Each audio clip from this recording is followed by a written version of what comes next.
2. And here we go, guys. Thank you guys so much for tuning into this episode.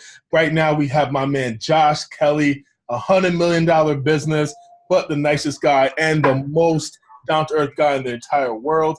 Today, we're going to be talking about how to cross-promote your business. Pretty much, instead of paying all this money to generate customers and generate leads, how to do it for free, guys. You do not want to miss this episode. Make sure you turn in. So without further ado, let me introduce my man Josh Kelly. And Josh, tell the audience a little bit about yourself. Hey, David, how we doing, brother? So a little bit about me. I'm an entrepreneur. I own a home service business. My family owns a home service business. We grew from about $6.5 million to this year we'll do a little bit over $100 million just in residential service. Woo! About 450 employees. It got pretty crazy. I also own a marketing firm, and I own a SaaS business called Review Kangaroo, where we help companies across the United States, really across the world, grow their online reputation on places like Google, Yelp, Facebook, and really dominate their competition and grow by leaps and bounds. So that's kind of real quick. I love it. So pretty much what he's saying is that he has a lot of free time. Yeah, just all the time. I got a scheduled nap right after this. And I'll tell you, man. So, you came into business when it was doing $6 million. What was that, about 13 years ago? 13 years ago, $6.5 million is when we bought. $6.5 million. Now it's over $100 million in a year. We're actually on track to hit about 105. We did about 82 last year. But that won't hold. It's summertime in Phoenix, and it's a home service business. So it'll end up probably being right around 100. Awesome, man. Awesome. So it wasn't all easy, though. I'm sure there was a lot of struggles, a lot of pain to get to that level. And I kind of want to hear you talk about that, because so often we see these successful entrepreneurs, we see the big things that they're doing, but we don't get to hear those stories of, what kept them up at night and what really they had to overcome to be who they are today. Yeah, we're no different than anybody else. We have a lot of struggles still every day. And really the same thing keeps me up tonight as it did 12 years ago. That's somebody getting injured on the job or burning down a house or someone being hurt. Like, that's a big deal when you got 300 trucks on the road. It's a real concern, right? Because your business could disappear like that. More importantly, one of your team members could disappear, which is no joke. As far as struggles that we had, truthfully, we grew so fast. It was a lot of our struggles were just trying to keep the train on the tracks. But there's a lot of things we did. We got real good at systematizing, putting in layers, growing the business consistently with consistent service, right? My Review Kangaroo business, the SaaS business, the same thing, just blowing up pretty quick. And a lot of our struggles are because we're pretty good at marketing. We're getting a ton of leads. How do we fulfill them effectively without burning bridges, right? We could go into detail, but this 10-minute conversation becomes, 3 hours if we do that. Yeah, guys. So this is a micro interview. We want to keep all of our stuff 10 minutes and under. Just, give us the headlines, give us the highlights. So I know you and I, we speak and we talk about kind of utilizing other people's audience or other people's brand to generate clients, to generate leads, generate opportunities. And I'd love for you to go into a little bit of detail about that. Yeah, I like to call it borrowed authority. So I've used this a ton with Review Kangaroo. We did it with Parker & Sons too. But really what it means is, like, certain people have an audience already. And the truth is, you can market and try to buy that audience. You can try to own it through PPC or whatever. There's so many ways to buy an audience. But that's expensive. And, truthfully, it's not easy to do because that's what everyone else is trying to do. So I'm a bigger fan of borrowing authority. And there's lots of different ways of borrowing authority. Like, I spoke at a Zig Ziglar event. I just spoke at an EGIA event. I'm going to go speak at a Daikin event where I'm speaking in person, right? I also do podcasts all the time. I'm on this webinar right now, right? I know everybody that's listening to this. Imagine if I was shouting this on the street corner, right? It would not have the same effect as if I'm on here because I'm borrowing some of David's authority, right? And then, like, for Parker & Sons, like, hey, if we're going to do a radio campaign, I'm not going to buy a 30-second spot. I'm going to do an endorsement with someone who talks all day that people already trust. I'm not talking like Steve Nash from the Phoenix Suns, because what does he know about plumbing, right? Yeah. But that conservative, crazy talk show host that people swear by and everything he says is gold, I'm going to borrow his authority because that's a lot cheaper than trying to create my own. Does that make sense? Perfect sense.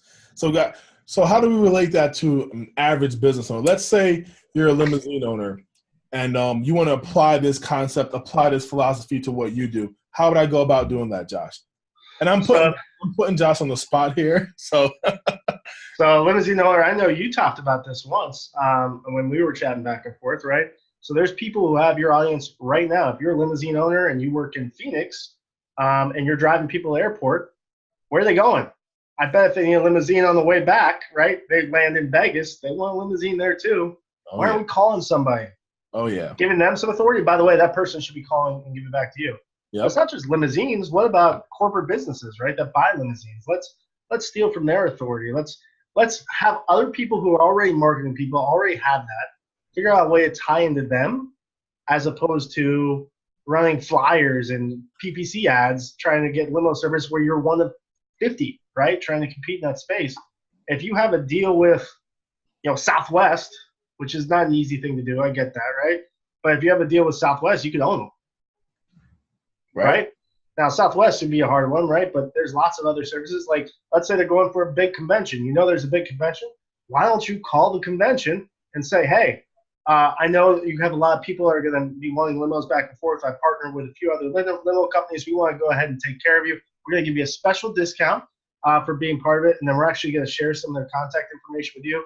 So if you give us all of your email list, we'll email the special offer from you. It could come from your email address. By the way, you've just gotten a whole bunch of clients because guess who's going to open that email? It's not from you, which they don't know anything about you. It's from that convention, which they're already paying for a ticket. They're already flying into, right? That's a simple way to borrow authority. And that's just off the top of my head. So I don't know if that's good or not. Yeah. That is gold. I love it. I'm actually going to steal that from you, Josh. So I appreciate that. Any limousine operators listening, please do not do that. It definitely will not work. Yeah. No, especially if you're in Tasha's area. It's a horrible idea. Don't do that. Well, Josh, thank you. Well, how can a regular, let's just say we're talking at mid-size level, big business level. What about the average pizza shop? Like a pizza shop? Yeah. Oh, man, you're putting me on the spot a lot here. Okay. Pepperoni. So you're an independently owned pizza shop. What's in your area? Is there a college in your near area? Let's deal with a college. Is there a local bus stop right in front of your place? Let's talk to that bus stop about getting a special offer, working specifically with the drivers. Because the drivers can promote stuff, and now you have a built-in database, right? There's so many things you could do. I mean, owning Yelp. I mean, that's an easy one to do, right? That's what we do for a living, right? With Review Kangaroos, we help you own Yelp. Great way to borrow authority. There's a lot of ways to do it, man. We could just keep naming businesses and keep putting you on the spot. Let's get the hard stuff. I don't know how much about pizza shops, to be honest. I don't know anything about limos either, so.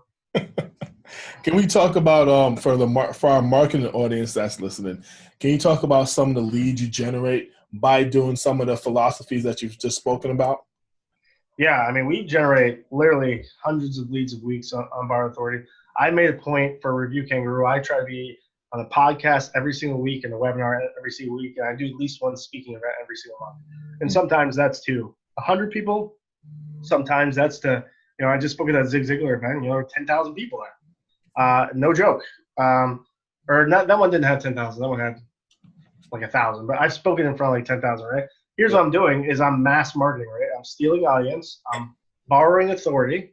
And I get to present to 1,000 people instead of one-on-one. That's a lot more efficient. You could get a lot of sales, right? And now you have to tie it in too, right? So when we did that Zig Ziglar event, you better believe I had Zig Ziglar's picture in my slides. I talked about Zig and talked about the first time I ever went to a Zig Ziglar event, right?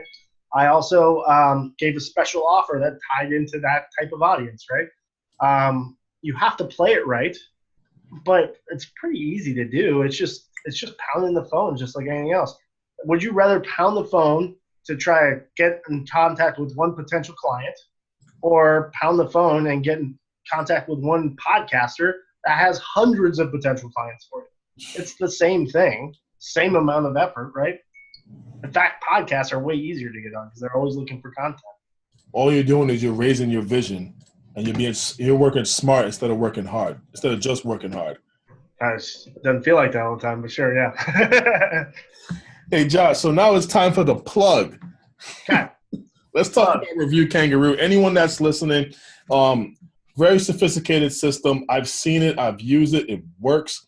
Guys, when Josh told me about it, I actually did some research, and I checked out about 3 of his competitors. I can tell you hands down, his system does something that no one else does, and he can explain a lot better than I can.